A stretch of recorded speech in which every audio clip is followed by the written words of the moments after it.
The start of the NHL season is right around the corner, and the Western Conference has got a lot of new looks to it. We've got players in new places, coaches in new places, GMs in new places.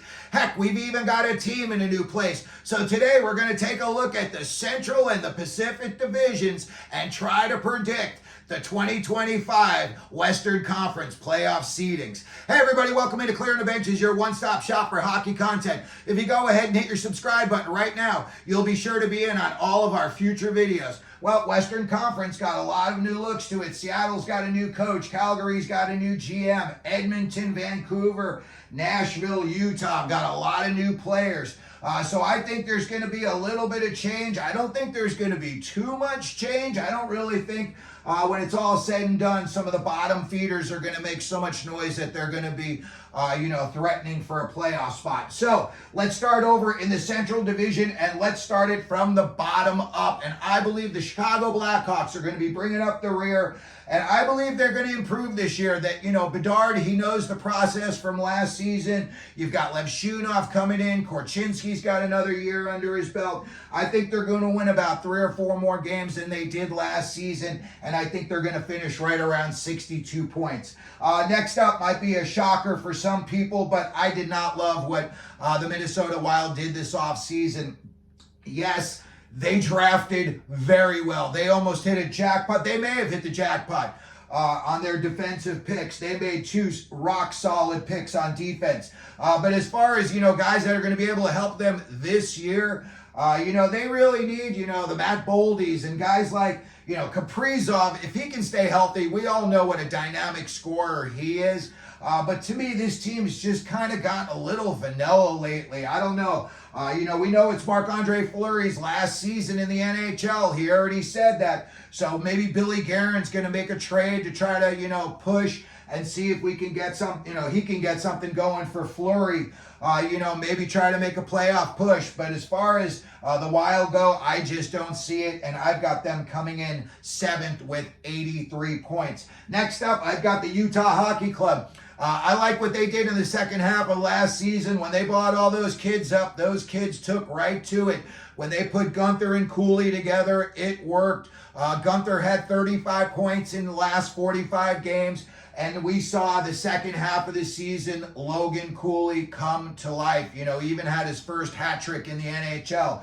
So I think, that and, some of the guys they brought in, Sergachev, Marino, I think this team's going to take a step forward. And I think they're probably going to win about 5 or 6 more games than they did last year. Listen, last year they had abysmal guys on the back end. You had the Matt Dumbas of the world back there, and now they're gone. And I think, they've got solid goaltending. Ingram and Vejmelka can win you some games. So I think that the Utah Hockey Club is going to improve to about 87 points this season. Next up, we've got the St. Louis Blues. They made a late season push last year. They were playing some meaningful games in March. And I think they're probably going to finish this year right around in the same spot. They've got some young kids that should be seeing some ice time this year, especially Dalibor Dvorsky. I'm really looking forward to see what he's going to be able to do in the NHL. But I think St. Louis is going to be just status quo, and they're probably going to finish right where they did around last year. So I've got them coming in 5th place at 91 points. And then 4th, again, this could be a surprise for some people. I've got the Dallas Stars taking a big drop back this season. I think they're still going to be in playoff contention. I've got them here for 97 points. That's nothing to sneeze at. But, they lost some big pieces this offseason. They lost Tanev. They lost Ty Dellandrea. A lot of people may not realize, good depth player. You lost Yanni Hakanpää on the back end. So they lost some guys there in Dallas. And, I'm not such a believer in, Jamie Benn and Tyler Seguin anymore. They're right around a point per game. But I think if they're going to make any kind of a push, especially in the playoffs and not just get smoked in the first round, Dallas may have to make some more moves this season and see if that they can improve this roster and especially get it younger. I know you got a lot of youth on that team with Johnson and you got Robertson. I know those kids are young and those kids are good. You definitely got that going. But I think in terms of the real big pieces, you got to get a little bit younger. Third, we've got the Winnipeg Jets. I tell you what, I think there's going to be a little bit of a ripple effect from last year's playoffs. I think there was a little bit of a shakeup. I really did not think that went the way they thought it was going to go. I thought that they thought it was going to be much more competitive. They just gave up way too many goals. So I got to say, I'm a little bit intrigued to see where Connor Hellebuck is going to be this year and what kind of a game he's going to have. Hopefully, that playoffs, he just puts it behind him, and this year he goes out and he has another crazy season like he did last year. But I've got the Winnipeg Jets dropping down to third place and at 100 points for the season. Number 2, I've got the much improved and very new look Nashville Predators, and I've got them coming in at 104 points. Personally, I think the Askarov trade was one of the good moves that they made this offseason, in the sense that it's going to let UC Saros know the job is 100% his. He doesn't have to look over his shoulder now or in the future. I know they signed him to that big extension, but now free and clear, it's your job. And I got to say, that's probably going to help him relax and play better. Stamkos, Marcia Show, Brady Shea, that's all going to help very much in Nashville. So I've got them second at 104 points. And the Colorado Avalanche, I got to tell you, Alexander Georgiev has proven me wrong. I thought by now, with all the time he would have seen between the pipes in Colorado, he might have started to break down, and he's not. And in fact, he seems like he's getting better. When he was in New York, and I'm a Ranger fan, I saw some of his mental breakdowns, and I thought when he got to Colorado and he became the full-time starter, it might be too much pressure, but he has definitely proven me wrong. So I like what Colorado's got on their roster. When you look, they've got big firepower up front. You got Makar on the back end. So I think Colorado's going to take that division, and I think they're going to come in with 107 points. Let's go over to the Pacific Division, and let's take a look at their standings. I think that the Anaheim Ducks, not the San Jose Sharks, are going to be bringing up the rear this year. They've got a lot of young talent on that team, but it's time some of these kids take the next step forward, especially we got to figure out what's going on with Trevor Zegras. A couple of years ago, they were trying to make him not only the face of the franchise, but the face of the league, and it did not work out. Huge step back last year with the injuries and the non-production. So I think Anaheim will improve by a couple of games this year, but I think they're going to be bringing up the rear at around 53 points. San Jose with the Askarov trade, the Celebrini, you got all the kids that are coming up now. You got Eklund, you got Smith.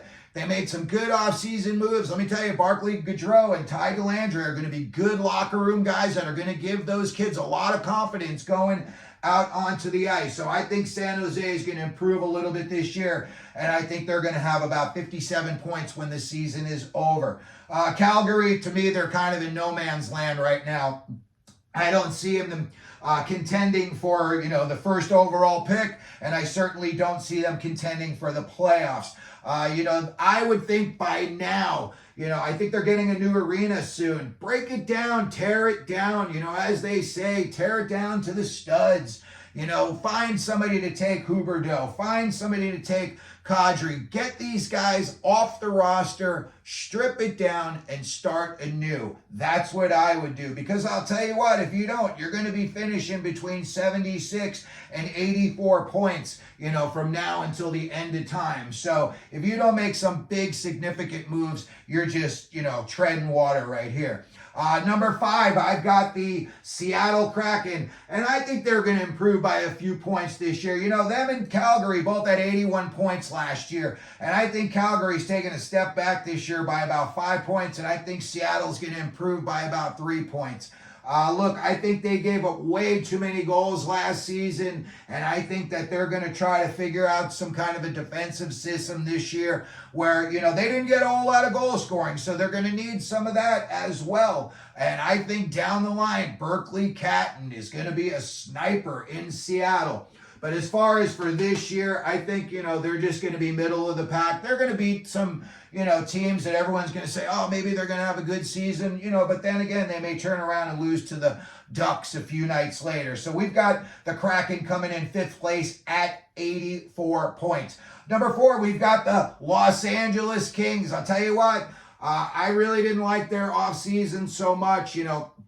Cam Talbot moved on, and then, on the back end, they lost Matt Roy. A lot of people may not know it, but he was like a shutdown defenseman who could also, join the rush. I think that is going to be an underrated loss for them. I think that could bite them on the back end, literally, especially come playoff time. That's the type of guy that, you would think you would keep him around just for the playoffs.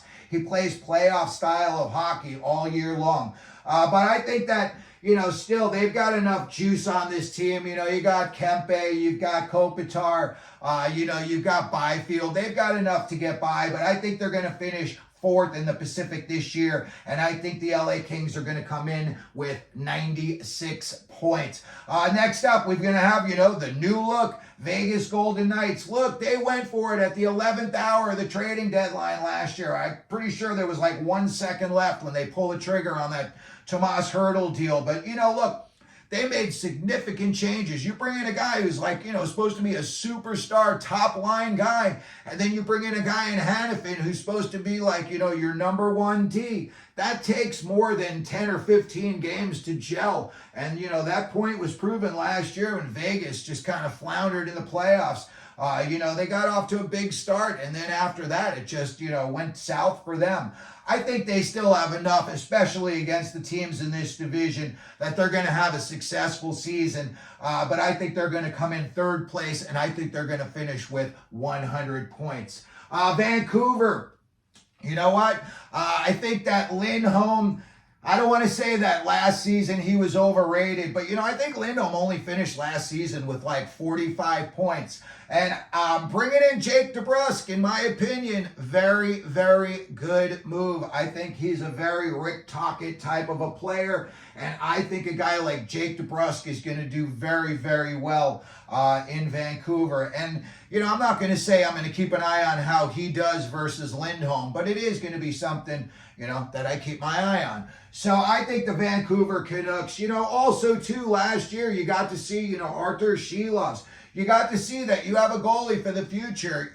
We did a little video on Shelovs last year. Nothing to sneeze at. He won a lot of awards in amateur hockey. So if he became, a rock-solid starter in the NHL for the next 8 or 10 years, I would not be surprised. So we've got Vancouver with 102 points. And then coming in number 1, and I'm going to say that they're going to be the number 1 team in the Western Conference, and I'm talking about the Edmonton Oilers. Yeah, they've had a lot of changes this season. You had, the Holloway Broberg signings in St. Louis. They traded Cody Ceci.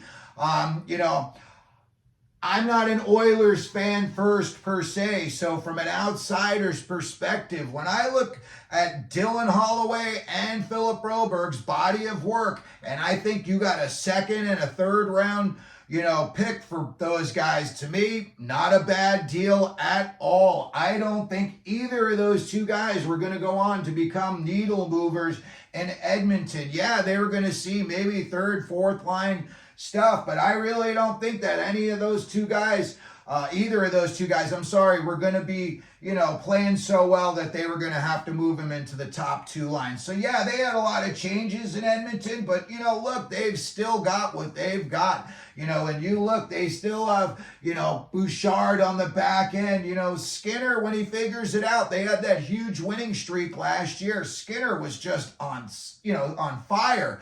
You couldn't get anything by him. The puck was coming at him like a beach ball. So, obviously they've got the firepower up front too. So, in the West, I see Edmonton coming out as the number 1 seed. When I look at, my seedings here, that would put the Dallas Stars at the wild card 1 spot. And according to my seedings, that would put the Los Angeles Kings at the wild card 2 spot. So that's going to do it for our video today. That's the Western Conference predictions for the 2025 NHL playoffs. Let me know what you think down in the comment section. If you could, please hit your like button. If you want to share the video, that would be awesome. Don't forget to subscribe. And as we always do here at Clearing the Benches, let them know you're out there.